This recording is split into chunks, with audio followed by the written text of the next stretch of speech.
Hey there, internet friends. Welcome to another episode of That Nerdy Site Show, weekly podcast where the team members from That Nerdy Site get together to talk about our lives and all of the nerdy things we love about them. I'm your host, Trevor Starkey, and joining me once again, as always, Cameron Abbott. How you doing, Cam? Hey, what's going on, everybody? What's going on is today, instead of doing our normal, hey, what you been playing, I could have talked about Super Mario RPG, which I completely forgot to talk about in our big, rundown of a whole bunch of stuff last week. You've been playing SteamWorld Dig? Yeah. SteamWorld Dig. We're going to do a Game Awards prediction episode, since the Game Awards are hitting this week, and it's been a while since we've done a good old one of those kind of fun prediction things. So we got 20 categories, some of them that we're just kind of leaving out because they're not really in our bag, including all the esports things that neither of us particularly care about too much. So we're going to kind of run through the categories of the Game Awards, make our, what we would want to win each of those categories, and then we're going to make our predictions of what will win. Predictions will get points, and what do you want? You want to make this a good old-fashioned Portillo's bet there, Cam? Let's do it. Portillo's bet. Whoever gets the most gets treated to Portillo's. Cool. So yeah, that's what we're going to be talking about today. If you like the show, please remember to like, subscribe, rate, review, share the podcast with your friends, all that fun stuff. I don't know that we'll be doing any kind of live watch along or anything like that. But I imagine you and I will probably watch the Game Awards together and maybe tweet out our thoughts. It's also the first time, the last couple years, I've been at Disney when the Game Awards have been happening, literally at Disneyland. And so, it's the first time I'm kind of skipping out on that in a couple years' time. So it'll be interesting to watch it here on a screen instead of just off my phone while waiting for Guardians of the Galaxy Breakout, which I did. One of those years, I watched pretty much the entire awards show while in line for Guardians of the Galaxy Breakout because they most of their lifts broke. It was long, but yeah, Game Awards. So yeah, that's kind of the plan for the episode. So let's go ahead and kind of kick things off with a look ahead to the future rather than a look back at 2023. One of the first categories we're going to dive into, most anticipated game. The nominees are Final Fantasy VII Rebirth, Hades 2, Like a Dragon Infinite Wealth, Star Wars Outlaws, and Tekken 8. What is your pick here on this one, Cam? What's your most anticipated of the list here? I'm really torn between two of them. Okay. I think you are as well. Yeah, probably. Hades 2 and Final Fantasy VII Rebirth. Mm-hmm. This is so hard because you and I both, Hades was our game of the year. It was... Hades was not my game of the year. It was in my top 3, I think. I think it was my game of the year. Yeah, that year. I believe it was. Yeah, it is tremendous. I love Supergiant games. I loved Hades so much, and knowing that we get a sequel where we're also going to continue exploring kind of the chthonic dynasty of Hades from Greek myth is very, very cool. And the spin that they've been putting on stuff, I'm so excited for it. But at the same time, it's Final Fantasy VII Rebirth. Mm-hmm. Man, this is hard. This is my pick. My pick is going to be Hades 2. I still think about Hades. Mm-hmm. I love it so much. Just from every aspect, top to bottom, I love it so much. So Hades 2, seeing them take another swing at this style of game and what they're doing with it, and kind of and really interested in the story and what's going on. Very excited for all of that. So can't wait for that. That's going to be an incredible game. If Game of the Year was difficult this year, next year is going to be just as, if not more difficult. So, yeah, I'm trying to find if I can see what our Game of the Year stuff was that year. I'm looking for the kind of the core docs we had for it, because that would have been. It was 2020, right? Is when Hades 2, the first Hades came out. Yeah, 2022. 2020. Hades has been out 2020, way more not than 20 20 years. Yeah, 2 years. 2 years. There we go. That Nerdy Site Game of the Year. Hades was my number 2, and it was your number 1. Yeah. It was our overall tied for number 2 with Tony Hawk Pro Skater 1 and 2. That's right. In 2020. Legitimately, 2 of the best games made in the last decade. So there we go. And our number one that year was Ghost of Tsushima, because that was the one that all four of us had really played, gotten yep. behind. So you're going Hades 2. I, much like my pick for 2020 Game of the Year, I'm going to go Final Fantasy VII Rebirth, because that was my game of the Final Fantasy remake was my game of the year that year, with Hades 2 being number 2. And then what do we think is going to actually win? This is tough because I think either one of them could take it. Mm-hmm. But I think Final Fantasy VII Rebirth is going to take it. That's my prediction. Yeah, I think that's what I'm going to go with too. I will also say I think Like a Dragon Infinite Wealth.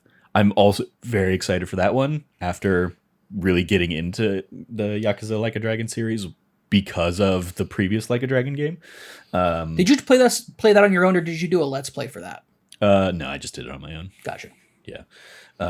Got the platinum for it too. There you go. The only maybe the only of the past existing Like a Dragon games I'm ever going to get the platinum on, because I do not want to do all of the combat stuff and all of the other ones and all the super brutal hard fights and stuff. It was I could grind enough to get everybody up to level 99 to do the super difficult stuff in Like a Dragon 7 / that one. So but yeah, I think there's enough excitement. It's also like one of the closest ones coming out that I think, so there's like a tangible excitement for Rebirth that people can get behind as well. So I think that one is my prediction as well.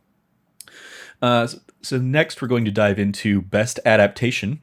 So again, kind of looking back at the year that was, what stuff really nailed its source material. We have the Netflix series Castlevania Nocturne, which you talked about on this podcast a few weeks back. We have the film Gran Turismo, of course, the HBO series The Last of Us, the Super Mario Brothers movie, and the Hulu, I think? Peacock Twisted Metal. I just give a shout out to Twisted Metal because a friend of mine from college wrote on it, so that was cool. But I think this one is both my pick and an easy prediction is going to be Last of Us. I don't see any of the other things. Maybe Super Mario Brothers taking it, but I mean, yeah, I go Last of Us. How about you? My personal pick is Castlevania Nocturne. Okay. The adaptation of Richter's story, pairing it with the kind of like ideals and ideas of French Revolution, the revolution in Haiti, and kind of about the idea of like aristocracy, because vampires have always been like a symbol of aristocracy and people's fear of the aristocracy. Their ability to tie that in. I feel like vampires are more known for being like lust and sexuality. Well, that's over the aristocracy. Well, that's part of the hedonistic aspect of it. But if you look, like, there's a lot of things to go into here, and I won't go into them because we don't have time. But I will say that the vampires represent a lot. But Castlevania Nocturne not only adapts a great story, adapts great characters. It fleshes out a really good story and kind of brings to the forefront, hey, what do we do after what was a perfect 3 seasons of Castlevania? And Castlevania Nocturne and also additionally, the kind of like different visual art style that they're doing for the animation is so good. Fight scenes continue to be the top, some of the best in animation of all time. There's some fights that are just like absolutely epic, and Richter, of course, is just a phenomenal character. So yeah, definitely my favorite adaptation, even over The Last of Us, which we watched together and we both raved about. So, what do you think is going to win? Oh, The Last of Us is going to win. Okay, hands down, Last of Us is going to win. My personal thing, Castlevania Nocturne. It's high quality animation. It's Castlevania. It has Richter, who's one of my favorite Belmonts. It has just like a great adaptation and story, top tier adaptation for source material that I already love. And then you want to top that off with. But then you want to go up against The Last of Us, which is a, phenomena of phenomenons within video games. HBO Prestige. Yeah. HBO Prestige has the backing, massive budgets, you have Pedro Pascal, Belle Ramsey, just like people on top of their game. And then they also brought in people who played characters in the games to be side characters in the show. Yeah. And it's absolutely unbelievably fantastic. So. Yeah. And also like when one of your episodes is like immediate Emmy Award buzz Yes. for the rest of the year, it's like, yeah, that's probably gonna be. I'll be curious, given the year that TV has had, like between HBO and Last of Us, Succession, all that stuff. I'll be curious if that holds through. But yeah, the Frank episode, obviously one of the best bits of television of the year. And it's not like, and it's completely original, Yeah, which gives people ask, why does The Last of Us, it's a phenomenal video game, but why does it need to become a TV show? Or like, what was the point of becoming a TV show? And that is the episode that definitively proves why it deserves to be a TV show. Outright phenomenal. Made me cry so fucking much. Yeah. Fantastic show. Loved it. Yep. Pedro Pascal is daddy. And it's also we didn't talk about it a lot, but Super Mario Brothers also a very good adaptation, and certainly like the most accessible of any of these. I think everything else is kind of like adult skewing. Gran Turismo maybe not specifically adult skewing, but it is certainly a more adult story than a family-friendly Super Mario Brothers movie. And the Super Mario Brothers movie was not bad. It wasn't great, but it had a ton of like great little Easter eggs and references and stuff like that. And it could have been so much worse, given that it's from the Minions team. So yeah. Up next, best multiplayer game, which it's a fascinating list because like I pull this up, I'm expecting to see Apex Legends, I'm expecting to see Call of Duty, and nope, it's Baldur's Gate 3, Diablo 4, Party Animals, Street Fighter 6, and Super Mario Wonder. So, from what I've heard from people, Modern Warfare 3, the latest one. Oh yeah, I've heard that's terrible. Yeah, absolutely awful. I heard specifically the single player stuff was terrible though. Oh, the multiplayer is also busted. bad? It's so bad. Like Okay. Warzone's still Warzone, so it's still going to be like pretty good, if not great. Would that even have been out in time for? It would have been out in time for nominations. It's been out for a couple months. The reason why it hasn't had like its massive normal buzz talk is because the multiplayer is bad. Right. Like it's horrendous. Like they still haven't fixed it from what I understand. We're talking respawning people in front of people, like known locations and spots that people are in. So you literally get dropped down in front of a squad of people who then just murder you. Cool. So yeah, it's bad. All right. Well, of these picks, what do you want to win? Or what would you pick for best multiplayer? And what is your prediction for what will win? My personal pick would probably end up being Baldur's Gate 3. Even though I don't think that we ever aired that Let's Play that we recorded. No, we did not, because the audio was just too jacked up. Yeah. But even then it was super fun doing it with you. And just like having just fun, like that game on multiplayer is just as fun as it in single player. And I think that just speaks to the quality of that game. I would love for it to get like those tools just to get pushed out and people can just make cool D&D games. That'd be rad. Baldur's Gate 3 though is just absolutely fantastic. And I think on multiplayer, even then it's super fun. So yeah, it's going to be my personal pick as well. Of course, unsurprisingly, given the future love I'm going to give that game, as I'm now starting my 5th run in honor mode and stuff like that. Yeah. Baldur's Gate definitely got its hooks in me this year. And it is definitely one of those things of like, I would absolutely like love to sit down and just kind of start like a fresh run with you that we just play together just to play the game, as opposed to let's do it recording. Let's try and do it for content. Maybe get another friend or two to like join I would us actually and be do down, kind of like super down for that. A like regularly scheduled thing.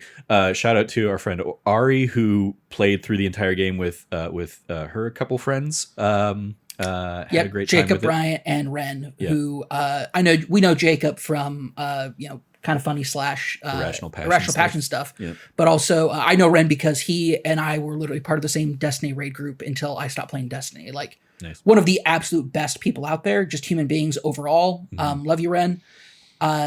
Just super great, and also also a massive lore fiend like I am. So we get along super well. Yeah. I will say that said, I think what's going to win is going to be Diablo. Okay. Diablo or Super Mario Wonder.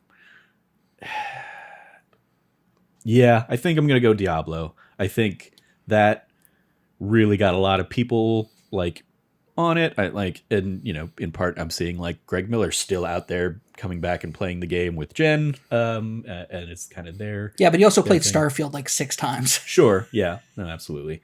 But I think it had enough of a buzz and is a more, I think, traditional multiplayer kind of experience. For sure. So that's what I'm gonna make my prediction on. Could be very easily be wrong on that, but that's what I'm gonna go with. That's what my guts tell me. What about you? What do you think? My gut is telling me Street Fighter 6. Street Fighter 6? Just with my finger on the pulse of the FGC, Street Fighter 6 is the game to play for multiplayer. For fighting games. I mean, that's the thing is like it's such a, for me it's an outlier in here because it's the fighting game, and I'm like, oh, I would have expected, if a fighting game is going to be in there, I would have expected Mortal Kombat. But yeah, so like having Street Fighter in there again in a category that is usually dominated by like shooters, multiplayer shooters, the fact that there isn't one to There's be no found shooter anywhere, in it at all. Yeah. and it is just like a variety, a smattering of other types of multiplayer games. It's definitely like, I think, anybody's pick this year. So it's kind of wild, right? If the fighting game kind of crowd comes out for this one, and like that's who gets behind this one, I think that could easily. I think part of why I'm not going that is I think fighting is niche enough among the outlets that are kind of the committee that voted on this that I don't see them voting for a fighting game as best multiplayer game, but I could be wrong. And yeah, I admitted I know very little about Street Fighter 6 itself, how it's faring. I'm sure one of the categories we're not doing that we can just talk about now is best fighting game. So it's not going to count towards our actual totals, but of the category, the nominees in best fighting game are God of Rock, Mortal Kombat 1, Nickelodeon All-Star Brawl 2, Pocket Bravery, and Street Fighter 6. Which of those, like, you're certainly more tapped in than I am. Do you know if any of those have like better buzz? What do you think? What would you pick in that? Obviously, we didn't like. Yeah. Like I guess rather than like what would you pick in this, what do you think would win in this? Given kind of what you've seen buzz wise. Buzz wise, I think Street Fighter 6 is going to take it. Okay. I'm not positive about Mortal Kombat 1. Definitely is up there for a lot of folks. Mm-hmm. That's Mortal Kombat 1 would be my pick. But I will also say I've heard a lot of good things about Nickelodeon All-Star. Same. That's Brawl another 2. thing too. That could it's be like a that dark one came horse. out. It surprised everybody in how good it was. Well, the first one was like passable, Mm-hmm. and then they came back for the second one, and they're like, "Hey, we heard what everybody said about the first one. Here's this one, and it's better." Yeah. And everybody who I've talked to who's played it say, "Oh, it's definitely a top tier fighting game at this point." Yeah, as far as the quality of it, when there's no Smash to be had, yeah, a Smash clone that comes in and does the thing could easily take it. Yep, and because Nickelodeon has Paramount as its like they're owned by the same company, Viacom, they have access to a deep plethora of characters that aren't just quote unquote Nickelodeon characters. What happened to it? Wasn't Rumbleverse, right? What was the like the WB one? Oh gosh, that like came and immediately went. Multiverse something. Yeah, there you go. Multiverses, yeah. Solid game. Like actually like a really solid game. Just like not a lot of I guess not a lot of faith in that team in that game because it had a pretty consistent player base, but I think it was part of like the Warner Brothers Discovery merger acts. Yeah. Anyway, all right. Moving back to ones that actually will count. Best family game, aka the Nintendo Award. We have the nominees are Disney Illusion Island, Party Animals, Pikmin 4, Sonic Superstars, and Super Mario Brothers Wonder. What would you pick of these? I imagine you probably haven't played any of them, but I played Party Animal. Okay. That would be my pick. I think Party Animals is the Gang Beast, like it's the Gang Beast one, but it's friendlier. Yeah. And it's cuddlier. Like the animals are super cute and cuddly rather than just like amorphic human blobs. Mm-hmm. But it still has kind of like that hectic group gameplay that makes it a lot of fun. Mm-hmm. And its online component's really good. So from what I played from that one, that would be my personal pick. Mm-hmm. Yeah. I will say I played a lot of Disney Illusion Island back when I traveled and did my like work conference / Disney trip. It was I played that on the plane when I knew that I wasn't going to have enough battery life for Baldur's Gate 3 on my Steam Deck. I was playing Disney Illusion Island. And then when the Steam Deck, died, I pulled out the Switch and played Disney Illusion Island. Great Metroidvania, but it especially for its audience and playing it solo, it was probably just too long for what I was looking for. I probably made it about like 2/3 of the way through, halfway through the game, something like that. I do like that it's like you could have all 4 players kind of thing, so it would be a fun family thing. But I think Super Mario Brothers is going to be my pick overall, and it's also what I think is going to win. Because it's a Mario game. It's a new 2D Mario game that has a lot of interesting new mechanics that it likes to throw in there, with like the Wonder Seeds that completely transform a lot of levels, kind of thing, and all that stuff. What do you think is going to win? I think 100%. I think it's going to be Super Mario Wonder. Mario Wonder for sure. Yeah. I will say I've also been playing a little bit of Super Mario Brothers Wonder. I've gotten like through 3 of the worlds and stuff like that, and it is a very fun 2D platformer. It's not grabbing me because there's no story, and like I want a story in these games at this point, and I just know I'm not going to get that from Nintendo. But the platforming is stellar, excellent, great stuff. So yeah. And we get to best role-playing game: Baldur's Gate 3, Final Fantasy 16, Lies of P, Sea of Stars, and Starfield. Starfield's lone nomination here in the best role-playing game category. My pick here, unsurprisingly, Baldur's Gate 3. The only like caveat I would do is like, because I'm going to put Baldur's Gate in like Game of the Year stuff later on, I would maybe consider giving it to Sea of Stars. But even there, I'm like, Baldur's Gate is just like Sea of Stars, a phenomenal RPG, and it'll probably get like, I'll give it some flowers in best indie. But yeah, Baldur's Gate 3 is my easy pick on this one. How about you, Cam? For me, it's going to end up being Baldur's Gate 3 as well. Okay. I think it is the best RPG of the year. You have me surprised there. I definitely thought I was going to hear Lies of P come out of Lies of P, incredible game, great game. Not the best role-playing game of the year. Okay. Not the best RPG. Honestly, I struggle to figure out why it's in best RPG. And not in best action game. And not in best action game, yeah. That's like here what we touch on here now. One of my big problems with Jeff's Game Awards is that he lets the committee, like all of the outlets, just kind of like write in what their categories kind of thing are, instead of dictating and saying these games fall in these categories. What do you think should be nominated? We're going to see that the big conversation around that is in the indie game space with Dave the Diver. Yeah. But yeah, it's very much like RPG, action adventure, action game. Like a lot of those have RPG elements in them because RPG elements are just in a lot of games these days. And so, yeah, Lies of P being here instead of where you would traditionally see the FromSoft type of games in action is very weird. Action. I would even put that in action adventure because there is a lot of like level traversal in it. But yeah. Also, shout out, both of us really loved Final Fantasy 16. Yes. We have a 4-hour spoiler cast about it. Maybe not the ending of Final Fantasy 16, but we loved most of Final Fantasy 16. And it is, a phenomenal game in its own right. Less so on Starfield, but I can certainly see like a Starfield contingent kind of coming out of the works. But I do think this is going to go, my prediction is also that this is going to go to Baldur's Gate 3. Just how it kind of took the world by storm, came out of nowhere like a month before it finally like released, and really started wowing people. And then, yeah, there's a reason I've played through it 4 times, and I'm on my 5th. So, there you go. What do you think's going to take it? I think it's going to be Baldur's Gate 3. Yeah. Yeah. All right. Cool. Then we get into Best Action Adventure Game.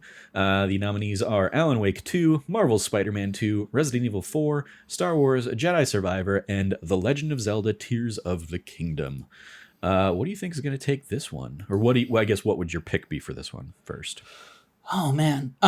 For this one, for me, this is a really hard one for me because there's 3 games here that absolutely stand out, and that's Spider-Man 2, Star Wars Jedi Survivor, and Legend of Zelda: Tears of the Kingdom. Yeah, and I'll throw out here just as we get into it, neither of us have played Alan Wake 2, so like it's not going to be our pick for any of these probably. I can totally see it taking it. But though, yeah, I will most likely predict it somewhere because of the buzz around it. But yeah, it's just not my kind of game. But yeah, back to Spider-Man 2, Jedi Survivor, and Tears of the Kingdom. I think it's going to go to Legend of Zelda: Tears of the Kingdom. Yeah, it's both my personal pick and my prediction. Yeah, it's like, what a year that like this came out and everybody was like, well, that's it. The game of the year is done. And then like the rest of the year happened and people were like, maybe it's not such a done deal. For some folks, it's still a done deal for sure. But like it is it was such a runaway, like there's no point in releasing any more games this year kind of conversation around it at that point. Yeah. That like, yeah, it's surprising how just how much the conversation kind of changed around it, I think. So you said that's both your pick and your prediction? Yep, and I was just about to say maybe you should do some wraparound text on some of these. Yep, that's what I'm doing. That's what I'm editing as we're looking at the doc that the audience can't see at all. Yes, yeah. No. I'd already done that for the nominees, but I hadn't done it for the picks because I hadn't thought about us putting Legend of Zelda: Tears of the Kingdom in any of these fields, and the fact that was going to need that wraparound. That's fair. No, it's like I don't know about you. I'm the person who will like request permission just so I can do wraparound text on other people's spreadsheets. Gotcha. Because I can't stand it. So. Yeah, I think for me, I think my personal pick's going to be Marvel's Spider-Man 2. That's totally fair. Given that that said, like given the 19 inches of venom behind your head. Sure. Yep. Oh, that's right. Yeah, he's still over there. I forgot that I didn't put him back up on a shelf. I never bring it up because I like that the Warrior of Light. It looks like the Warrior of Light's fighting with with Spider-Man and Miles Morales. Yep. Warrior of Light behind me, while Miles and yeah. It looks like Venom's about to go in for a bite on Miles, and the Warrior of Light's just like shield, like put up the shield for Miles. It's like. Yeah. There's a lot about that I just love. Yeah. So. That said, like, I think I'm going to agree. It's tough. This is a tough category. I think I'm going to agree with you on Tears of the Kingdom for the prediction. The other one I would consider giving the prediction to is Alan Wake 2, just given games media's buzz and love of that game. And actually... I think I will actually go with that. Go with it. Let's get a good spread on it. Right? In part because I'm looking and saying, yep, we voted the same on a lot of these, so a few more differences will make this a little bit more enticing of a thing. That said, replaying Breath of the Wild, I did have a much better appreciation for it this year than. When I infamously was like, it's a fine game a few years ago. And I much appreciated the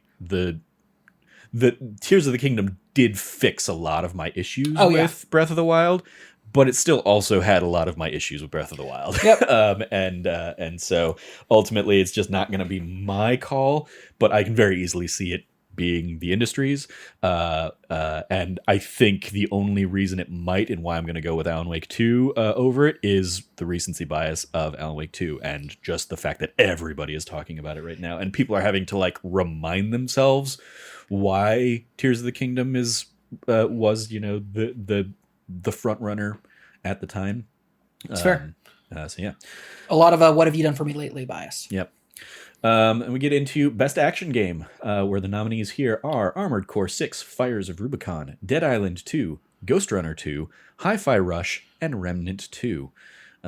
What's your prediction here, Cameron? Dude, I want to give so much love to Hi-Fi Rush, but Armored Core, like I replayed Armored Core. I played Armored Core 6 3 times in a row. Yeah.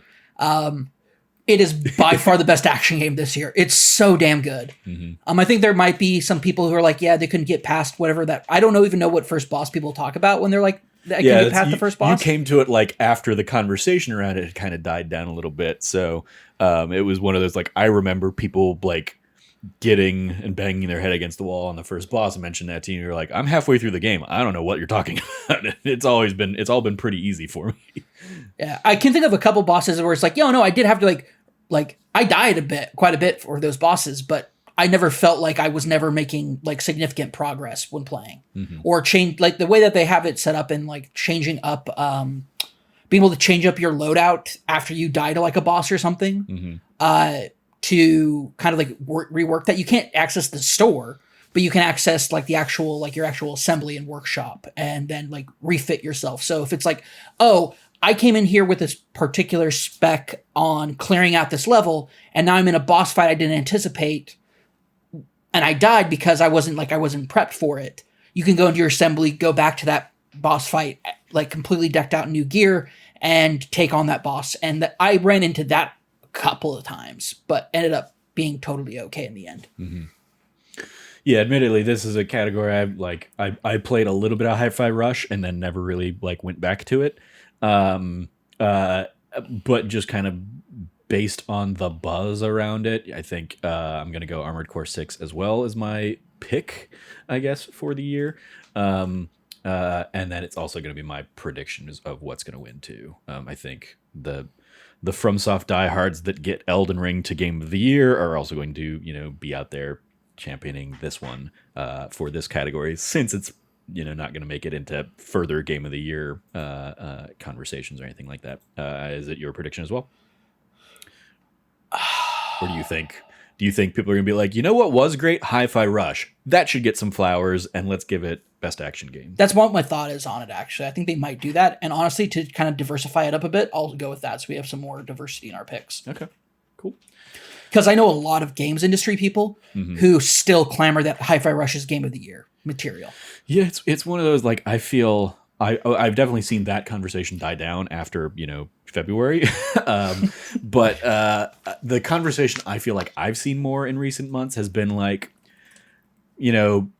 people are going to be contrarian and vote for Hi-Fi Rush, but when's the last time you were really thinking about Hi-Fi Rush compared to like all of the other things that came out, or like when's the last time you played Hi-Fi Rush, or where's the conversation been about Hi-Fi Rush versus like now being like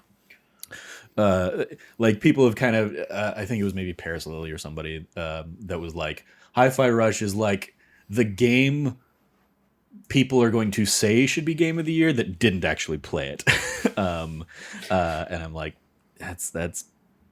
I'm not going to fall into that camp, because I played enough of it to be like, okay, I see what this is doing. Love the art design of it and love that it came out of nowhere. But if it didn't have that like surprise wow factor, I don't think that game would have had really anything of note that would have like blown it up. The fact that it's stealth released was such a huge part of the conversation, and so it had zero expectations, and so it then blows all those expectations out of the water. Yeah. It was a stealth release. It has everything it needs to be to kind of like be like an underdog coming up, but it was also like it hit that dying light spot of like beginning of the year before anything really of note has come out, so it got to dominate the conversation until bigger games started hitting. But yeah. So your prediction there, Hi-Fi Rush. I'm predicting Armored Core 6, Fires of Rubicon. Watch us both be wrong, and they give it to Ghost Runner 2. They could go like there's a big contingent for Ghost Runner 2. Yeah, I mean, I played enough of the first Ghost Runner to be very impressed by it. It's also just too hard for me, and I just didn't have the patience to map out all of the wall running paths that I need to do. So when Ghost Runner 2 came out, I was like, cool, good for them. Hope it does very well, but I'm not going near that one. I've learned my lesson on that one. All right. Before we dive into debut indie, let's run through the other type games that we're not going to actually count in our ranking, just to see if we have anything to say about them. Best mobile game. The nominees are Final Fantasy VII Ever Crisis, Hello Kitty Island Adventure, Honkai Star Rail, Monster Hunter Now, and Terra Nil. Any thoughts on any of those outside of just the disgust that I put on you for Final Fantasy VII Ever Crisis? for like best mobile game. Like Yeah. I've not played any of the mobile games that are on here. Yeah. So I have no Yeah, opinion. you've really only been doing Marvel Snap, and that was a last year game. So Yeah. Well, Marvel Snap also is just, it's only been the last like 2.5 weeks, although it's Yeah, completely consumed by like sure. my every, like any moment where I'm in between things, instead of being on like social media, I've been playing Marvel Snap instead. Yeah. Which weirdly enough has been super healthy for like my mental health. Here you go. I think of these, my prediction would be Monster Hunter Now. I know next to nothing about that game apart from the name of it, really. But I think people who played Final Fantasy VII Ever Crisis, I think that's going to be like the most popular of these games. Maybe I don't know. Maybe, Hello maybe Kitty Honkai Star. Hello Kitty Island Adventure, man. Everyone loves Hello Kitty. Okay. Sure. That's my prediction. Hello Kitty Island Adventure. Alrighty. Yeah, I'm gonna predict Monster Hunter Now though, because I think people who did play Final Fantasy VII Ever Crisis, like me, are kind of grossed out by the just overwhelming microtransactionness of it, and I hope they don't reward that. But who knows? It is the game advertisements more than the game awards. So yeah, and that game is launching on Steam on the 7th. So it'll be a pre-show award win anyway. But up next, Best VR/AR. The nominees there: Gran Turismo 7, Horizon Call of the Mountain, Humanity, Resident Evil Village VR mode, and Synapse. Any predictions on that front from what you've seen? My prediction is going to be Resident Evil Village. I think. Yeah. People getting to see Lady D right up in their face. That's fair. That's fair. I think they got really, really thirsty for that, and people like that in VR. The other thing would be like, maybe the racing crew gets behind Gran Turismo, or the PlayStation crew gets behind Horizon Call of the Mountain. But I feel like there were so few people who talked about or played PSVR 2 that I don't see it. I don't know who the hell played that except for like Greg Miller. Yeah, I mean it's a very small list of of folks. Best sim/strategy game. The nominees there: Advance Wars 1 and 2, Reboot Camp, Cities Skylines 2, Company of Heroes 3, Fire Emblem Engage, and Pikmin 4. Any thoughts on that one? Normally this is like one of my big categories. I did not play any of these games except Cities Skylines 2, and I wasn't a fan. So I'm going to just go ahead and make my personal pick Advance Wars 1 and 2 because it deserves it, because I love those games. I just haven't gotten around to playing them this year. But yeah, that's my pick. Yeah, I think that's going to be my pick too. I did play a little bit of them because I picked it up because I never played the original Advance Wars. Yeah. This is another one I've seen like buzz around this category being like, once again, this is a bad list of games in this category, and like Dune Spice Wars should really be, on this list and or winning it. But people pick the names they know. So, I'd go with Advance Wars or maybe Fire Emblem Engage. But I feel like Engage just kind of came and went at the beginning of the year, and like people were like, it doesn't do what we liked about recent Fire Emblem games. It leans all into the tactical stuff, but we liked the social stuff of the last games. So, and then lastly, of the ones we're not really going to be covering or counting towards anything, best sports/racing game. You have EA Sports FC 24. You have F1 23. Forza Motorsport, Hot Wheels Unleashed 2 Turbocharged, and The Crew Motorfest. Any thoughts on what might win there? Cam? Hot Wheels Unleashed 2 Turbocharged. That's what you want to go with? Sure, why not? All right. Yeah, I think these are so low stakes for us. So. Yeah, exactly. Yeah, I mean, I was gonna say Forza Motorsport, but it's EA Sports FC 24 is gonna be my pick because soccer. People love that soccer. Oh, is that what that is? Yeah. Yep. Sorry. Oh, but it's the non-FIFA one. It's EA. I believe they've basically just moved away from the FIFA brand. I think they moved away from the FIFA license because the other one is like Konami's FPS or I don't remember what it is, but it's like Konami's was the other one. Yeah. That I feel like was always the also ran over the years, but EA is the one that has had the FIFA Oh, license. weird. So, but they didn't put out a FIFA. They put it out as this weird. I think it's basically they didn't. Oh, because they lost the license. I remember the story about that. Okay, yeah, they re-upped, or they didn't re-up the FIFA license. So it was like, well, we're still making the soccer game. We just don't have FIFA license for it. So, yeah. All right, back to the categories that we are actually counting. Best debut indie. The nominees here are Cocoon, Dredge, Pizza Tower, Venba, and Viewfinder. I guess I'll start this one. I think my pick here, my personal pick, is going to be Viewfinder. I think that one had a lot of really cool stuff. That's the one where like you take a picture in the world and like you can then just plop that picture in the game space, and it changes the geometry and the physics of the world. It's really cool. And it was like that thing that was like a cool tech demo that you would see on Twitter every now and then for years, and then here's the full version of that game, and it's just it was a great execution, great stuff. Really enjoyed it. I think the game might be, I mean, it's definitely in my like top 20, maybe top 15 of the year, if not top 10. I had a great time with it. But I think what's going to win is Cocoon. I think that has had a lot of like industry buzz. It's more it's not like super limbo slash inside, but it's the most in that vein, I think. And people, from what I've seen, have really enjoyed it. I hopped in, tried checking it out on Game Pass, and my brain just isn't in the place where that's what I'm looking to play right now or interested in right now. But I think enough of the industry has gotten really behind that one, so I think that's what's going to take it for my prediction. How about you, Cam? What's your pick and what's your prediction? My personal pick is Viewfinder. My personal pick is Venba. Okay. I have not played basically any of these games, but from what I've heard and what I've seen people write about and talk about Venba, I'm very interested in it. It sounds like it's a very personable game for people who are part of like immigrant communities and immigrant families.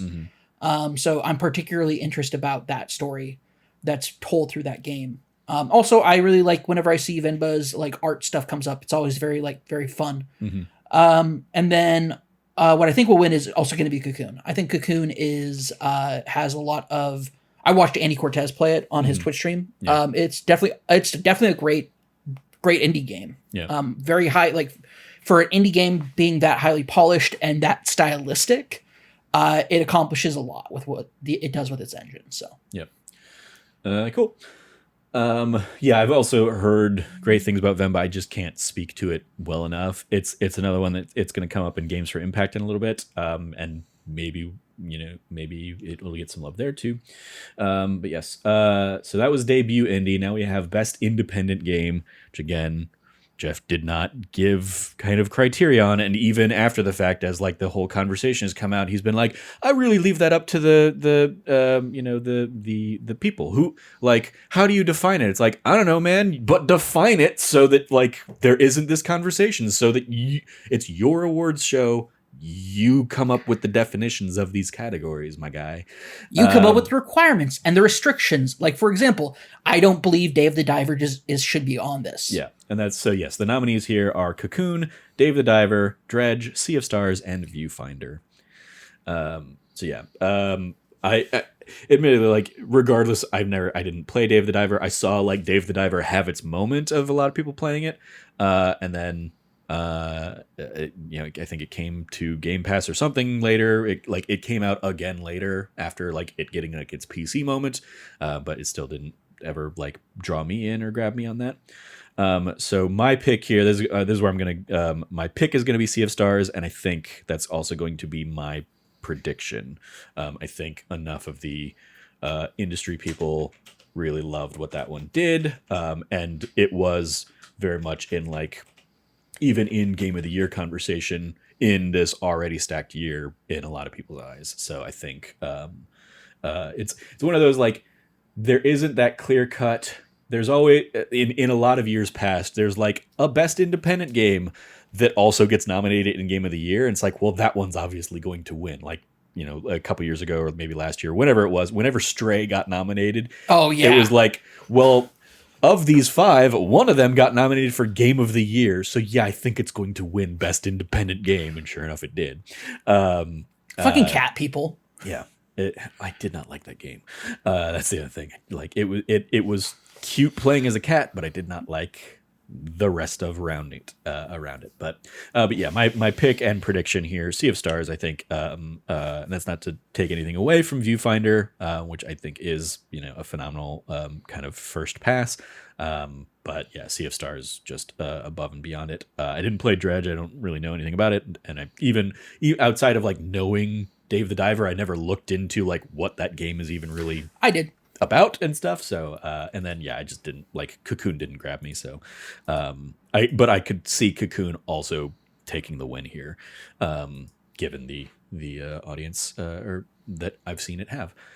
So what do you think is what's your pick and what's your prediction here, Cam? My pick and my prediction are both going to be Sea of Stars. I think that even though I haven't played nearly like you finished the game, you platinumed it. I haven't played nearly as much, but from what I've played, as far as like an RPG goes, if I was in the mood for that game is basically perfect. So, also the fact that it's a truly independent game, it's a follow-up from the team that made The Messenger. The Messenger.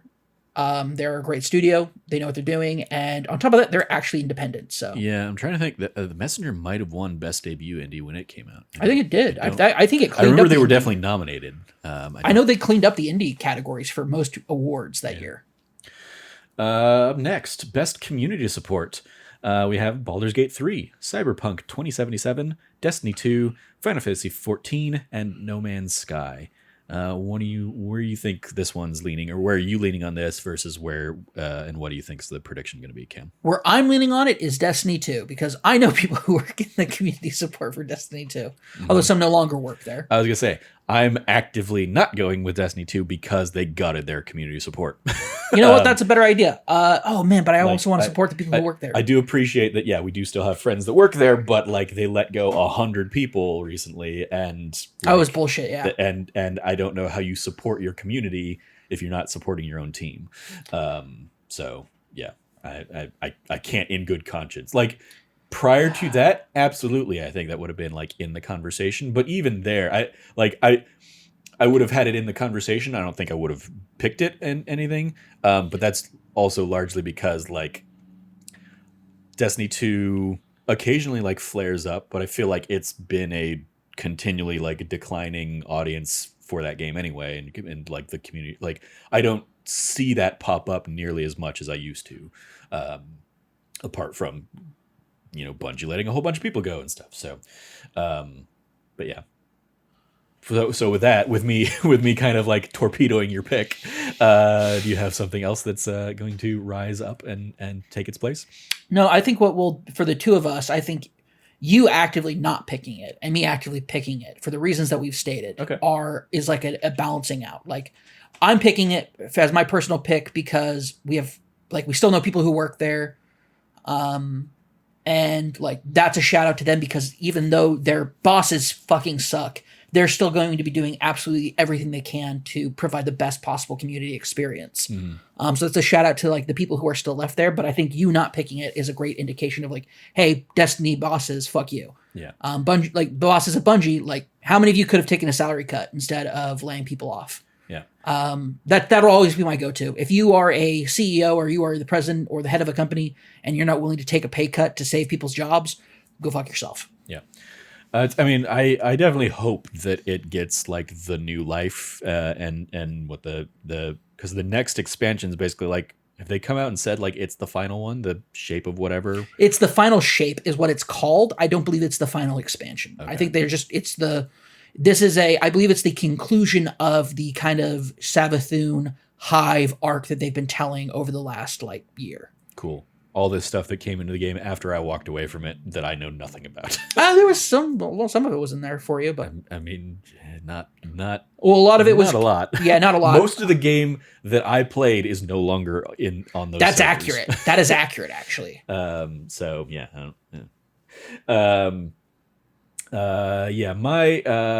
My pick here gonna be Baldur's Gate 3. If for no other reason than they made a patch that let me platinum the game. They've continually been like giving it the care and attention. and most recently adding a couple new modes, adding in addition to the honor mode that I'm playing through, that's like the super hardcore, like you get one save and that's it. They also added a custom mode, so you can kind of go in and like pick and choose what like things you want to include, to kind of just more customize your game experience, which I think is cool.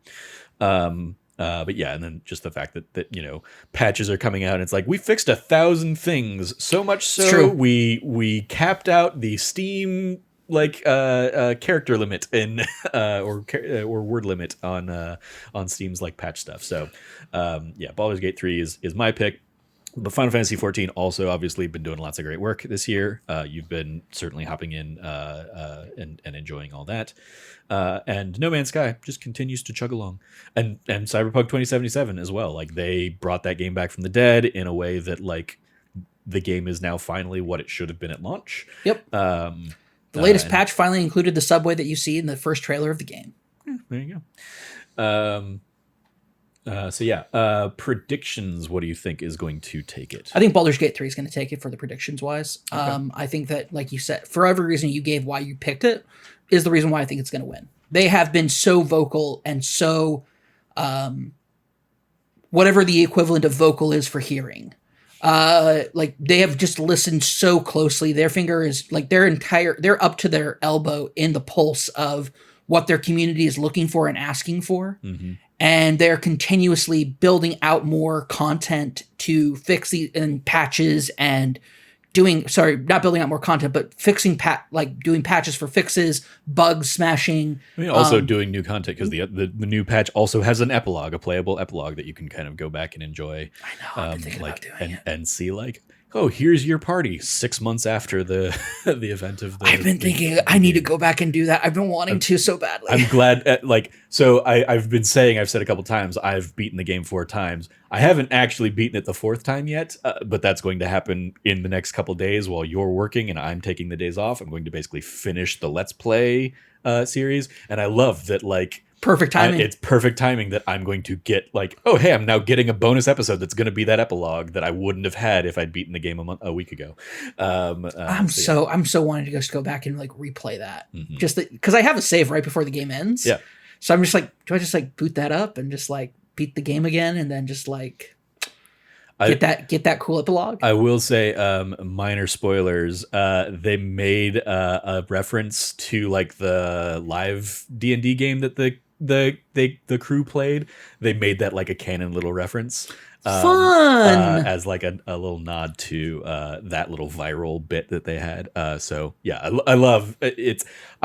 I was sitting here thinking like maybe I'll vote for Final Fantasy 14 as my prediction because they routinely are the ones that kind of take this award. They usually are. I wouldn't be surprised if they end up winning it. But. Yeah, I won't be surprised, but yeah, I'm going to make the prediction Baldur's Gate 3 as well because and it strikes me as it'll be one of those things where Baldur's Gate's going to win a few things, and so Jeff is going to just like.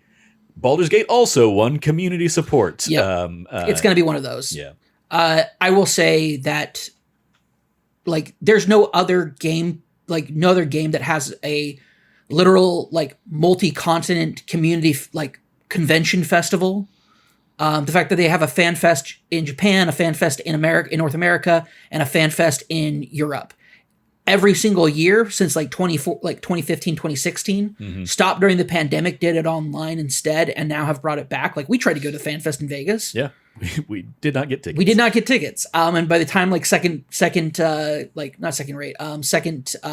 tickets were available, they were far too expensive. So to everybody who like score tickets and whatnot, and also they don't have like normally it's like, well, let's just try to see if we can get a press pass, and they don't do press passes. Nope. Because they say they're a fan event, and the event is for fans, not just press. Shout out to anybody that got those polyhedral grapes. Yep. Shout out to you. You deserve it. Like an incredible community filled with like people who the community support is the community itself, kind of. Because everyone is just like, it's so rare that you get anybody who is not just kind and considerate when you talk to anybody in that game. Yeah. To the top where also if you ever need to interact with community support for anything, they're always on top of it. So. Yep. I mean, even shout out to community support that was able to successfully like get my old account that was like locked in like Trevor Trove or something like that, like get it migrated over so I could actually let that domain die and not have to just completely lose my my access. Yep, there's that. Also, massive shout out to the fact that I will say something that pops up every once in a while is ERP, like erotic role playing. Sometimes those communities leak out over into the regular role playing community, and they are very, very good about like taking quick, decisive action in remedying that to make sure that people who did not consent to that sort of role play are given the support they need to make sure it doesn't happen again. All right. Like massive shit. I saw that popped up like in the last 2 weeks, an incident where that happened, and the community is great about reporting it, and the community support team is great about taking care of it. So great stuff. Speaking of best ongoing, I looked like the last time we think we did a Game Awards predictions was a couple years ago, 2021, and half of the games on this list were on that list back then too. So best ongoing, the nominees are Apex Legends, Cyberpunk 2077, which was not previously on there, Final Fantasy 14, Fortnite, and Genshin Impact. Of those, I believe Apex Legends, Final Fantasy 14, and Fortnite were all on there 2 years ago as well. Genshin Impact may not have just been like a thing yet. I don't think it was out yet. That was the thing. So yeah, because we saw a preview. I saw and played a preview of it at its first debut publicly was at PAX East 2020. I know I have a little Plymon like keychain that I got from the booth. Cool. And then really nice people, by the way. Their dev team is super nice. Yeah, I would say like Cyberpunk 2077 is not usually an ongoing game, but because they've had to put so much time into fixing it with patches, and that's what got it there. But for me, this is where I would actually, I was gonna say Final Fantasy 14, but given that Fortnite just had like its biggest game ever, like biggest like player based day ever, still all these years later when they basically rebooted and went back to the original island, my pick's going to be Final Fantasy 14, but my prediction's going to be Fortnite. And that's as somebody who played Fortnite pretty consistently for the first half this year before like the games really started coming out, and I finally was like, all right, there's too many other things. My clutches have been ripped away. And of course, Fortnite will never get me. There you go. But yeah, now if you've been longing for Peter Griffin, you finally got Peter Griffin in Fortnite. I'm happy about that just for Roger Picorni. Yeah, me too. Roger Picorni's been aching for that for years, and I'm glad my boy finally got it. Yeah. So what are your picks and prediction going to be here, Cam? My personal pick is, like you, Final Fantasy 14. Mm-hmm. However, I think the reason why I think we're seeing Cyberpunk 2077 pop up here is because I think Cyberpunk 2077 is going to win it. Okay. I just people impressed by the Cyberpunk 2.0 patch. Yep, I think there's just enough people, the continued support for it, the fact that it was even nominated is the indication to me that like a lot of people are saying this is the ongoing, quote unquote, ongoing game. Once again, Jeff could have better definitions. Yeah. Like if you were like, hey, a game that previously came back strong this year with some updates and stuff, maybe have a different category for that. Yeah. Just saying, Jeff. I'm immediately, as we're talking about it, I'm immediately disappointed that they named it Cyberpunk, or they named the patch Cyberpunk 2.0 and not Cyberpunk 2.077 or 2.0.77. Oh, that's a good point. That's good. That would have been good. Missed opportunity. You dropped the ball there, tech team, because you could have easily done that. But yeah, so you're going Cyberpunk 2077. I'm going Fortnite for best ongoing there. Now we get to games for impact. The nominees here are A Space for the Unbound, Chants of Sinar, Goodbye Volcano High, Chia, Terranil, and Venba, which you spoke about earlier.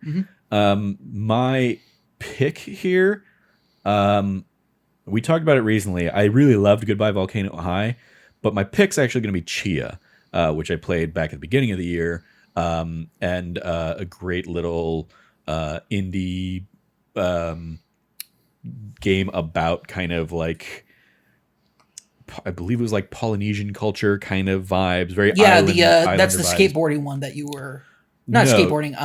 No, skateboarding is Thirsty Suitors. That's right. No, the other one that I was sorry, I thought there was skateboarding, but it's not skateboarding. It's this is the one like she can like possess That's right. She possesses animals things. or objects. And stuff like Objects, that. She animals. kinda, like, I remember you talking about that. You really went in depth on it, and you really, really enjoyed that one too. So I mean, it's still. I looked the other day. It's still in my top 10. Like, it has not been bumped out of my top 10 yet. It was a great, charming little game. Definitely a lot of other stuff has come kind of this year as well. But yeah, I think it was also the first game, and I've seen this more now. It was the first game I'd ever seen where it had one of those kind of like notices at the top of like, we acknowledge we're making this game on stolen land kind of thing. And yeah, people. I first started experiencing that a couple years ago in theater, where I would go and like they would do kind of a a pre-curtain speech of like, we acknowledge that this play has been produced on the lands of like the Hohokam and kind of the people kind of before. And I was like, oh, that's a new DEI thing that I hadn't been exposed to before. And so this was like the first one I've seen it in games, and I've seen it in a few games since that came out this year as well. And that's like, it has no bearing on like the quality of the game, but it was a cool acknowledgement. absolutely, yeah. And to see it like in such a prominent place, I was like, oh, I love that, like, that was a thing that they wanted to shout out, celebrate, especially given the then themes of the game that are very much about kind of like an imperialism and kind of like industry kind of coming in and honing in on a land, maybe against their will kind of thing. So yeah, Chia, definitely a special little thing. I believe it is now coming out to other things. I played it because it was a PlayStation Plus game at launch. But I think it might be on Game Pass now. I don't recall. I definitely saw it coming to like Xbox and maybe Switch recently. So getting kind of a late year new push. But yeah, that's my pick. My prediction, though, I think I am going to go Venba on this one. For a lot of what you kind of discussed earlier. I think it's gotten good attention from a lot of the audience around here. I think if timing, if it had been like eligible, I think I could have easily seen a Thirsty Suitors in this category and winning this category. Yeah. Given what it's doing and the conversations it's having with its game. But yeah, I think from what I've seen, Venba's the pick I would put here. But I would also, shout out to Goodbye Volcano High as well. How about you? For me, I think I'm going to go with... Oh, man. I mean, for me, I have not played basically any of these games, so it's tough. But I think, for me, my personal pick will be Chia. I think that the aspect that you referenced is something very important. As somebody who works in marketing and social media professionally, November is Native American Heritage Month. And for every institution that hasn't done one already, the conversation always comes up about a land acknowledgement. But for people out there who are like, oh, so you are like, it's a very in-depth process where there's a lot of communication to tribal councils and leaders. And it's a very like not litigious, but it's a very strict process because you need to make sure that you are doing right by the people who originally inhabited this land and had it taken from them. We literally live down the street from the reservation, the Hopi reservation. So there's a constant, and like living in the Phoenix Valley, there's constant reminders of the history of native living on this land and the native tribes that, for the Hopi still live here. I mean, I went to Pueblo, I went to Mojave, I went to Saguaro. I'm pretty sure Saguaro is a cactus, but Pueblo and Mojave are tribal people. So I literally grew up on what is historically known as Hohokam land. To the part where all the parks and everything are around there are named Hohokam. Granted, Hohokam was a extinct tribe by the time settlers got here. Yeah. So they weren't colonized, but growing up I guess it's just the acknowledgement of the peoples who have existed here before white people got here has been very consistent for you and I growing up here. So getting to see something like that is like, oh, that's very cool. And so sometimes you lose how important that is for people, especially people who are from native tribes from back east, and how important that could be for them. So that's why it's my personal pick. Also, anything that's about fuck colonizers, Sure. But yeah, my actual prediction for this is gonna end up being, I think it's gonna be Venba. I think this just the buzz around it in the last few months has been pretty prodigious as far as like how many seeing how many people across the gaming spectrum have been talking about it. So that's why it's gonna be my pick. Shout out to Goodbye Volcano High though for being like one of those OG kind of funny showcase presentation games. I don't think they were kind of funny showcase. Was it a showcase? PlayStation showcase? Oh, just a PlayStation showcase. Yeah. Okay, I thought it would look. I've always thought it looked cool. Hearing from you that it's pretty cool. It's on like my docket of games that I'll eventually get to. Yeah. So. Up next, we're a little over halfway through our actual predictions, so we'll maybe run through some of these a little quicker. Innovation in accessibility nominations are Diablo 4, Forza Motorsport, Hi-Fi Rush, Marvel's Spider-Man 2, Mortal Kombat 1, and Street Fighter 6. Of these, I looked at this and I was like, I did not think Diablo 4 was accessible at all, but that's playing it as a console person. I appreciate that they made strides to make it console accessible compared to its native PC kind of nature and stuff like that. But it was like there's still a ton of things in that game that I'm like, I don't know what these things mean. So my pick here is gonna go, and my prediction as well. In part, some of these come down to like who really touted their accessibility, because that's. Although I will say the innovation and accessibility is like one of those categories that is like a smaller team of accessibility experts are kind of making the calls on this one. But my pick and my prediction are going to be Marvel's Spider-Man 2 for the abundance of accessibility options that they had in their game, as PlayStation continues to really drive that to the forefront. But I could easily see like Forza Motorsport hitting that too. For me, I think my prediction is actually going to be Street Fighter 6. Okay. Street Fighter 6 made massive strides in accessibility, and a lot of the people who I hear talk about that game still are people in the accessibility kind of sphere. So, okay, getting to see people who normally are locked out of something like a fighting game have the accessibility to access and play it, I think is such a great first step towards kind of like breaking into the universal appeal that I think fighting games inherently have, but are usually structured outside of it due to just the complications of mechanics. But how do you like simplify them? How do you make them more accessible to people? Sure. I think always should be like at the forefront. I remember Mortal Kombat a few years back had like a really good, back when like our buddy Brian was working over there at NetherRealm.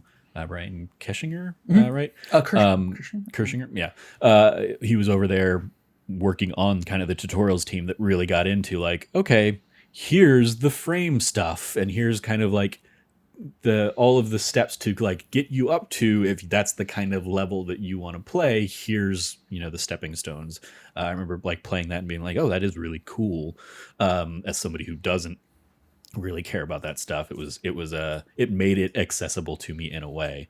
So it's cool to hear that Street Fighter 6 is also now kind of really on the ball on that as well. Is that also your pick and prediction on that one? Yes, it is. Okay, cool.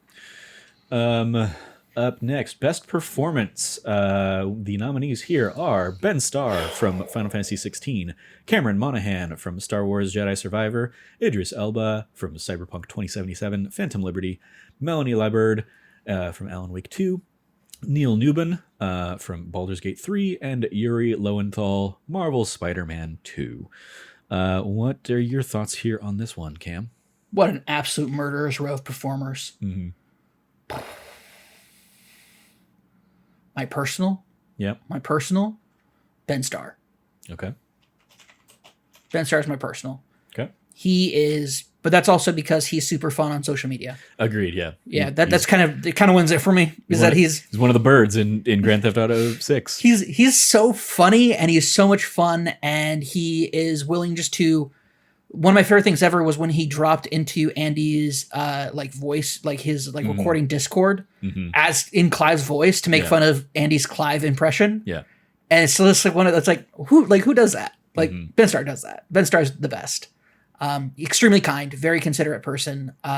Like cannot cannot speak highly enough about how great of a person he is, and that's why he's my personal pick. Mm-hmm. On top of his performance as Clive over Clive's lifetime is phenomenal. Yeah. His performance in Final Fantasy 16 drives that entire game and makes it as like the emotional depth it has. There's a massive spoiler, so I won't talk about it, but there's a point where he made me cry so goddamn hard. Mm-hmm. So incredible performance. Yeah. I'm gonna go with Ben Starr as well.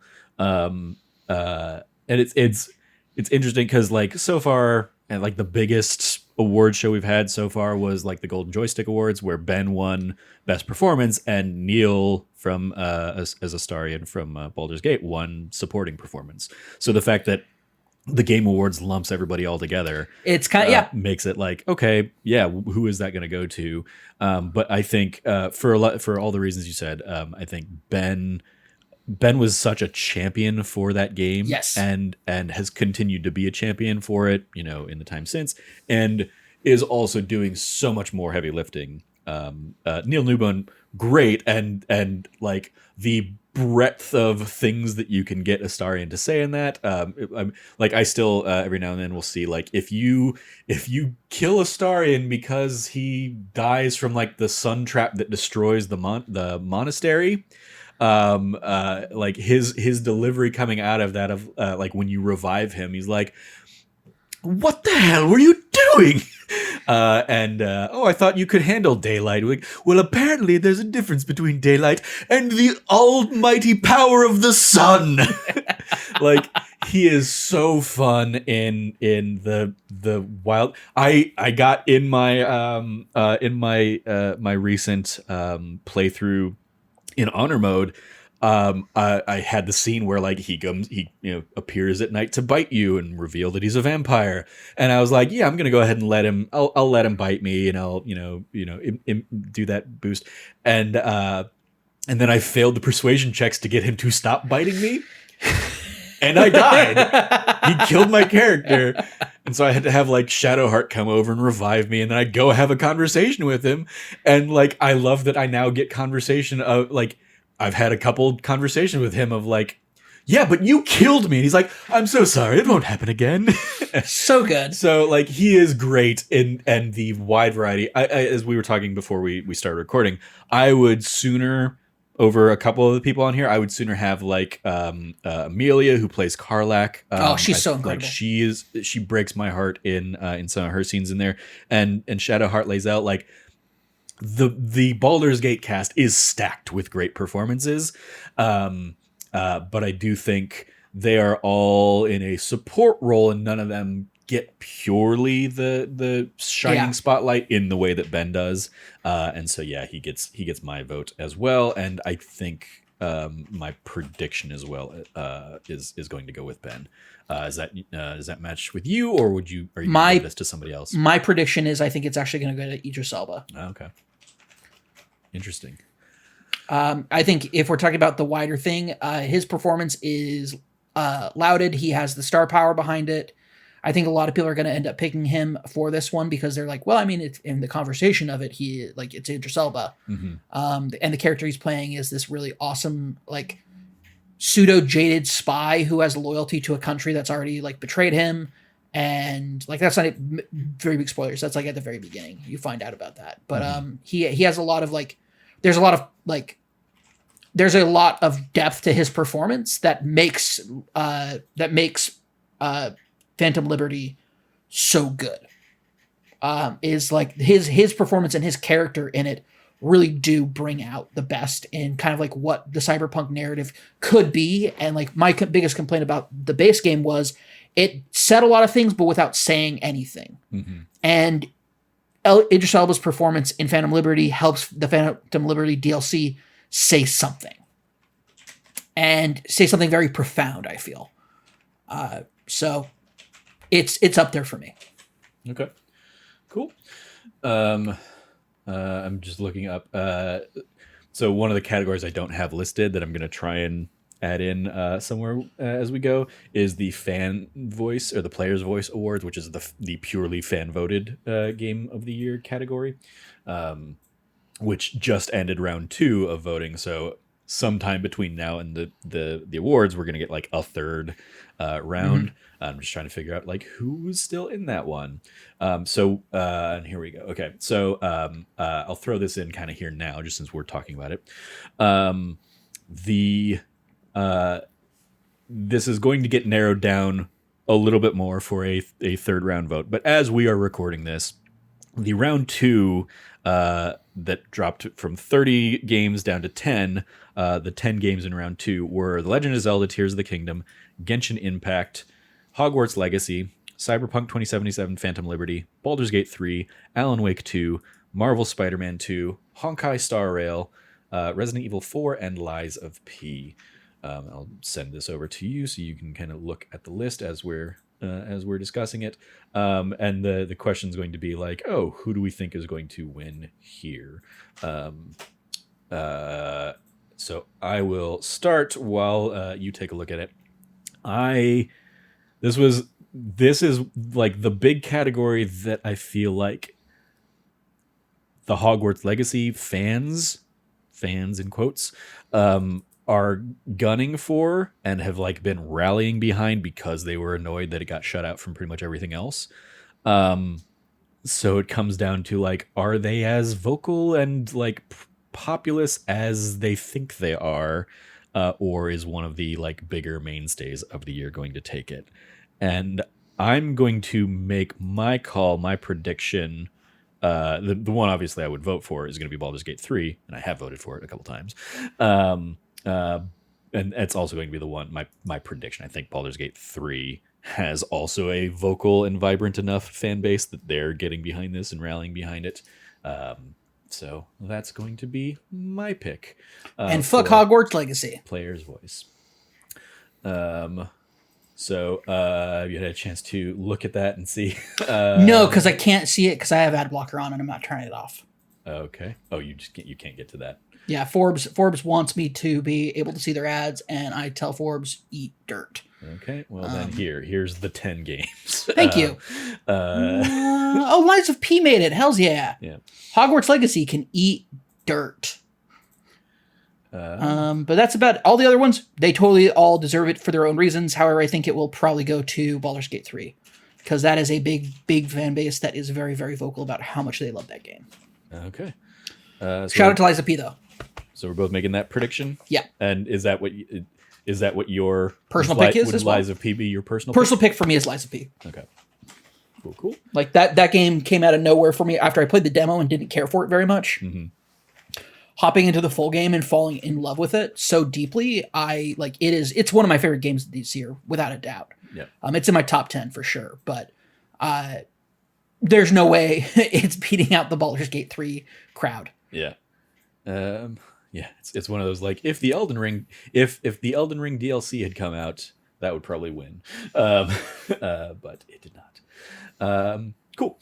Then back to other categories. Best audio design. We have the nominees are Alan Wake 2, Dead Space, Hi-Fi Rush, Marvel's Spider-Man 2, and Resident Evil 4. What is your pick for best audio design? And what do you think is going to win best audio design? My personal pick is Hi-Fi Rush. Hi-Fi Rush has incredible audio design that is actually built into the actual gameplay itself. Mm-hmm. Everything about the audio design is based around like what you do with the gameplay, and it is spectacular. Like it is so well developed. Okay. Yeah, my personal pick, I'm gonna say is Spider-Man 2, Marvel Spider-Man 2. The like flying around and around that city, the fights, it's true. The thwips and whaps and pows and all that stuff. Just real good stuff. I think winner, based purely on people gushing about it as much, is going to be Alan Wake 2. Yeah. Same. That's my prediction for that as well. I just don't think that's going to lose. Yeah. Apparently there's a sequence that is even more crazy than the ashtray labyrinth from Control, that people are like, this is the new best thing that that Remedy's ever done. Good for that. Best score and music. We have Petri Alanko for Alan Wake 2, Borislav Slavov for Baldur's Gate 3, Masayoshi Soken for Final Fantasy 16, Shuichi Koboria for Hi-Fi Rush, and the Nintendo Sound Team for The Legend of Zelda: Tears of the Kingdom. I guess I'll kick this one off. I mean, like, for me, it's like those first three, I think. Well, I haven't played Alan Wake. Those first three are like who I think are going to be the winners. One of them is going to be the winner. I can't speak to Alan Wake 2, but the music from Baldur's Gate 3, obviously great. Soken continues to also be great with his music. I'm going to go Baldur's Gate 3 as my pick and my prediction. Because the myriad of versions of Down by the River are all great, and the game has great music behind it. The thing that knocks Final Fantasy 16 down a peg for me is the music in Final Fantasy 16 is like somewhat procedurally generated based on how long the fight is taking or whatever.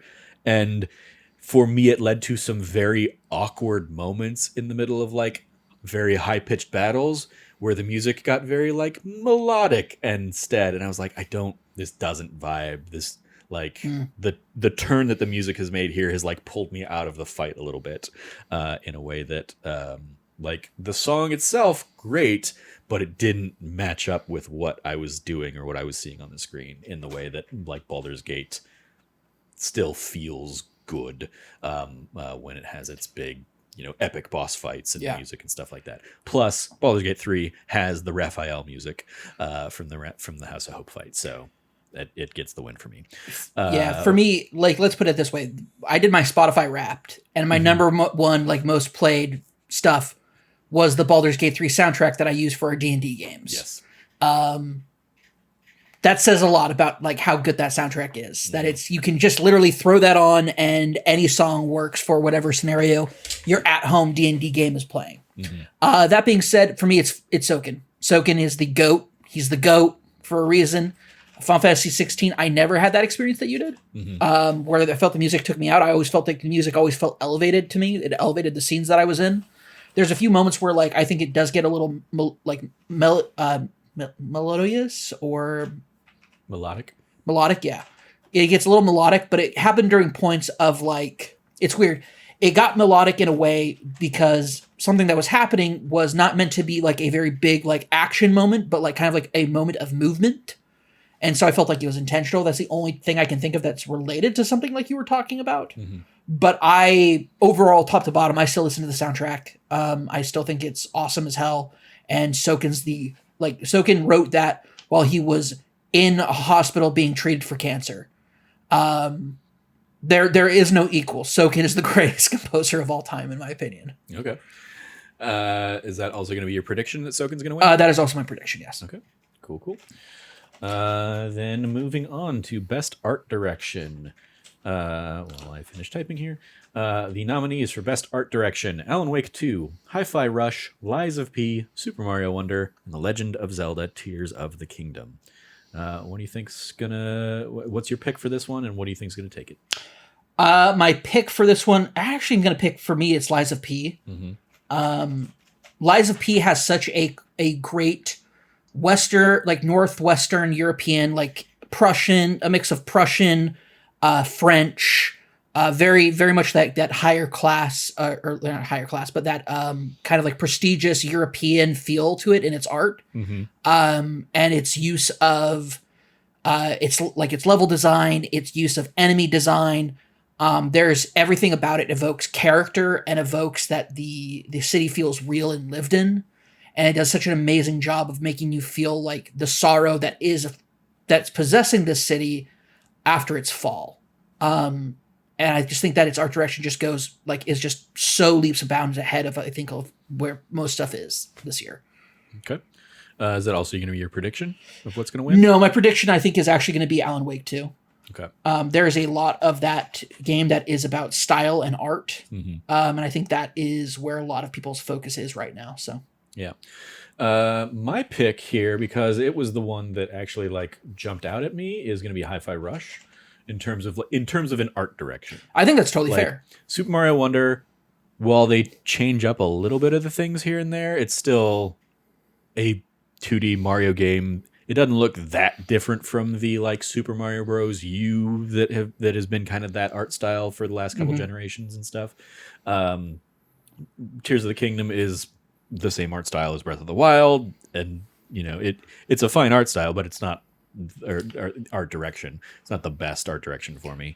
I think they bring Lies a of lot, P yeah. just is another variation of like dark and gloomy Soulsborne world as an outsider That's fair. who didn't spend time with it and didn't like get in the weeds on it and stuff. So I would like, say there's a lot of counter to it, but without context and explaining it to you, yeah, pointless. exactly. It's like as an outsider who's only seen stuff from like a little bit of gameplay and like and screenshots and stuff. It's like, oh, you could have told me that was Bloodborne, I would have believed you. So it doesn't jump out as like which admittedly, like people love Bloodborne's art direction too. Sure. So, and then Alan Wake 2 is what I'm going to predict is going to win because I keep seeing people post like games have never looked this good. Yep. The screenshots, the trailers that I've seen, like everything about it evokes like this is a like it has a very auteur lens about how it's going about it. Yeah. And to a point where I would say the kind of like art direction of Control was corporate. This one is definitely leaning into kind of like the rural horror elements of what Alan Wake I think defines as an outsider. Yeah. I couldn't tell you. I haven't played either game. Yeah. Been looking at playing Alan Wake 1 maybe for a Let's Play series for us, but there you go. All right. So yeah, we're both predicting Alan Wake 2, but your pick would be Lies of P. My pick would be Hi-Fi Rush here. Best narrative. We have Alan Wake 2, Baldur's Gate 3, Cyberpunk 2077 Phantom Liberty, Final Fantasy 16, and Marvel's Spider-Man 2. how dare they make me pick between some of these games? Yeah, my pick, again, I'm a broken record at this point, Baldur's Gate 3. My prediction, I think Alan Wake is going to take it because it's going to... It will have had a wider pool of the nominating committees and stuff. I think so. I think it's a more broad game that more people are jumping into. A lot of people really liked Baldur's Gate 3, but probably didn't see its narrative through to the end. Like a lot of people at the sites and channels and stuff voting for it. So yeah, they're missing out, but I think Alan Wake 2 is going to be what gets them there. That is also my prediction. I think Alan Wake 2 has it's come out at a perfect time for itself to embed itself into the mind of the committees and probably deservedly so. But for me, my personal pick for best narrative is actually going to be, Phantom Liberty. Cyberpunk 2077 Phantom Liberty has an amazing narrative through line to it that is impactful. And like I said earlier, if you ever listen to me talk about anything Cyberpunk 2077, there's so much I love about the Cyberpunk genre. And Cyberpunk's 2077's initial failing was doing something with that genre to say something, because that's what Cyberpunk is supposed to be as an art style. It's what even the Cyberpunk 2020 whatever game, the tabletop game that originally came out, was a scathing criticism of capitalism and Reagan's America, and like very much that. And like the fact that felt like that went over people's heads in the narrative design for the original game. This is a complete redemption moment for that team, that narrative team. Phantom Liberty directly addresses everything that they need to for the story they're telling, and to really present to you the brutality of a world like this, and they deliver it excellently. I think that it is, if that had been the main story of Cyberpunk 2077, Phantom Liberty's story, I guarantee you people would still be talking about it. Yeah. Just a couple of shout outs. Again, both of us really liked Final Fantasy 16. Not the end, but like the rest of the narrative, absolutely, I think in that is a lot of fun and a lot of like interesting. It goes places I didn't expect a Final Fantasy game to go. So shout out to that. And then the Marvel Spider-Man 2, also a very great Spider-Man story, a great Spider-Man narrative. It's par excellence. Yeah. Good stuff. But Yeah, it was just a banger of a year. This is just a great year for narrative storytelling, man. Yep. Our penultimate category here, Best Game Direction. We have Alan Wake 2, Baldur's Gate 3, Marvel's Spider-Man 2, Super Mario Wonder, and The Legend of Zelda Tears of the Kingdom. Cam, what is your pick for Best Game Direction? My personal pick for Best Game Direction is actually going to be Marvel's Spider-Man 2. Okay. There's a lot about the game direction for that game that I think is inspiring. I think that it is a like directing, like the direction on that game from the people who made the first one coming into it, who made Miles Morales, and were able to really push this game together. Like, I think there's some negatives, not negatives. I think there's some like lower points to that game direction, but I think overall, building out this narrative and building out this game and making you play through you get to play through all of New York City, and the way that they're able to drive that game home, I think, especially towards the end, just shows really competency with the characters, with the world and the property. I think if you're talking about what is a perfect example of doing an IP, like an existing outside IP done into video games done right, I think Marvel Spider-Man 2 is the pinnacle of that. So that is my personal pick of game direction. Cool. Yeah, I mean, Marvel Spider-Man 2, a great game. Like all of these, presumably, obviously, having not played Alan Wake 2, great direction among them in their ways. Again, like what Super Mario Wonder is doing isn't particularly like a game direction element that I'm more interested in a narrative as part of that game direction compared to Super Mario Wonder, which is just a bunch of expertly crafted levels with, hidden things and bits to find. Legend of Zelda Tears of the Kingdom, obviously, taking kind of what really worked for a lot of people in Breath of the Wild and kind of taking the fact that they take your tools from Breath of the Wild away and give you a new tool set and still give you like endless creativity to play in that world. I saw just this week, people creating Godzilla, coming out of the water and stuff like that. Great stuff there. The shrines are always like a masterclass in like a level design. But for me, it still comes to Baldur's Gate 3, and like in my fifth run last night, I found a new way to deal with the Grove stuff, which I think it alluded to back when we talked about it in like a spoiler cast of like, oh, you can find letters that kind of like expose that Karga is kind of like not on the up and up. And if you confront her with those letters, you basically like get her ousted from power. You still have to like take out the goblin leaders, but like there's no longer a threat of like the Rite of Thorns, closing out the Grove and stuff like that. And that was the first time I'd really like been able to complete and kind of like see that little side questy thing through.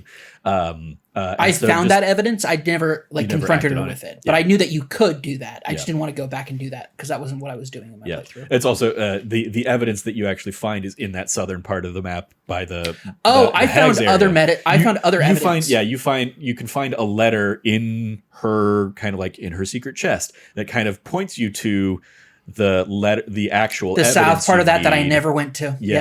And once you get that piece, you can go back up to her and be like, what about this? And some people will pop out and fight you. And you can convince her to side with you. Like I was able to convince her to like come to her senses and realize she'd fucked up. And so she sided with me against the invaders kind of thing. And so it was a cool, so the fact that I'm this many runs in and still finding new sequences, even though I've mostly played the good path in all of them, I still haven't really done a full, like, I'm going to just be an asshole the entire time. So there's a whole other half of this game that I still haven't even really fully gotten to experience. It's true. It's really great game direction. You're right. It's great game direction, just kind of all around. And the fact that it gives you such breadth of opportunities and options like that. It's my easy pick. And I think... for me, my prediction comes down to how much does the audience like Alan Wake versus how much does the audience like Baldur's Gate. I'm going to make the hope that they give this to Baldur's Gate 3 if they're going to give Game of the Year to Alan Wake 2. So I'm going to make the prediction that this goes to Baldur's Gate 3 as well, but I fully expect that to be wrong. I'm going with Alan Wake 2 for Alan Wake game 2's your direction. prediction? Yep. I've just seen the press that the director has been going on. And Sam Lake, yeah. Yeah. I mean, it's also like Sam Lake is also Yeah. a way more like visible presence compared to Mhm. the Baldur's Gate team. So wouldn't particularly surprise me. Though Baldur's Gate did pick up a lot of stuff at the joystick Golden Joystick Awards. All right, and then lastly, Game of the Year. It's pretty much the exact same list as before, but they've added in Resident Evil 4. So it's Alan Wake 2, Baldur's Gate 3, Marvel Spider-Man 2, Resident Evil 4, Super Mario Wonder, and Legend of Zelda: Tears of the Kingdom. Not a single new IP among the list. Nope. But yes. So Cam, kick me off. What is your pick of these for Game of the Year? My personal pick for this, out of this list, is Baldur's Gate 3. Mm-hmm. That's the right pick. 'Cause that is mine as well, of course. Yeah. Where did you end up, like, you played through all of Tears of the Kingdom, right? Yeah, you finished it. Yeah, we both finished it. I went in and like 100%ed a lot of stuff in it, but you definitely finished it. Did you see it at that point as like Game of the Year stuff, and then just other things have come out and kind of like taken that away from it? Or Yes. Okay. That's where I've been. Because I really love Tears of the Kingdom. Tears of the Kingdom, to me, is a better game than Breath of the Wild. By far, I think, both narratively as well as just like the world itself, you get to see it grow. It very much has what I like to call the Majora's Mask bias, where you get a sequel of the same Zelda game. Yeah. And because of that, you get all the same stuff, but more and better. And so that makes, like, that's why Majora's Mask for many, many years was my favorite Zelda game. Tears of the Kingdom is my favorite Zelda game of all time. Yeah. It's beaten out Link's Awakening. It's beaten out Oracle of Ages, which is always one of my favorites. Majora's Mask, which was my all-time favorite for a long time, a majority of my life, has now been dethroned. Tears of the Kingdom is my favorite Zelda game of all time. Cool. Yeah. Prediction-wise, I'm going with Zelda for prediction. oh, you're going with Zelda for prediction. Okay. Interesting that one would come out of nowhere to take the win there. Wouldn't be the first time. Yeah. Won't be the last. As much as my heart wants to say Baldur's Gate 3 wins Game of the Year, I think Alan Wake 2 just came out at just the perfect time, and like people, it wowed people immediately at launch, and enough people have like it, like the word of mouth has continued to spread and wow all of those new people that keep jumping into it. And so I think it's just going to have too much of a groundswell compared to Baldur's Gate 3, which makes me sad. But so did Elden Ring beating God of War Ragnarok last year. So yeah. I'm not surprised. I won't be surprised if Baldur's Gate 3 wins. I will be pleasantly surprised. I think that it runs into like that issue where like the Nintendo vote will get split a little bit between Super Mario Wonder and Legend of Zelda: Tears of the Kingdom. I don't think that's going to happen. I think Tears of the Kingdom's going to take the full Nintendo vote. Yeah, maybe. But I think there's also just enough eyes on like Alan Wake right now versus again Tears of the Kingdom. But yeah, I mean they could easily walk away with it as well. My thought is the recency bias of Alan Wake 2 may give off that perception, but when people sit down and answer this category in those committees, I think people are going to bring up all the things that Tears of the Kingdom did, make people remember how they felt about it, because that's what it did for me. Like when I looked at this list and I said, okay, out of this list, is it my personal game of the year? No. But is it like one of the best games of all time? I think so. So, yeah, Tears of the Kingdom is like what I think when you put this list together and you ask people to answer it, I think it's the same thing that happened last year with Elden Ring, like people sitting down, even though Elden Ring came out at the beginning of the year, would people sit down and answer this list and fill out this list, they look at that, they think about it, and they remember like the vast greatness of it. Yeah. So All right. Cool. Well, of our 21 categories, you and I differ on 9 of them, so there should be plenty of opportunity for one of us to pull ahead over the course of the evening, and so one of us should be giving the other some Portillos in the foreseeable future. So hells yeah. yeah, that's going to do it for this episode. Thank you for joining us. Hope you enjoy the Game Awards. If you're watching, feel free to make your own predictions and see how they stack up against ours. And if you're there, if you're one of our friends out there having a great time at the Game Awards, hope you have a blast. Miss seeing everybody out there, but I could not justify paying $120 for a seat for the Game Awards, and making the trip out there. It's that combined with the just downtown LA trafficness of it.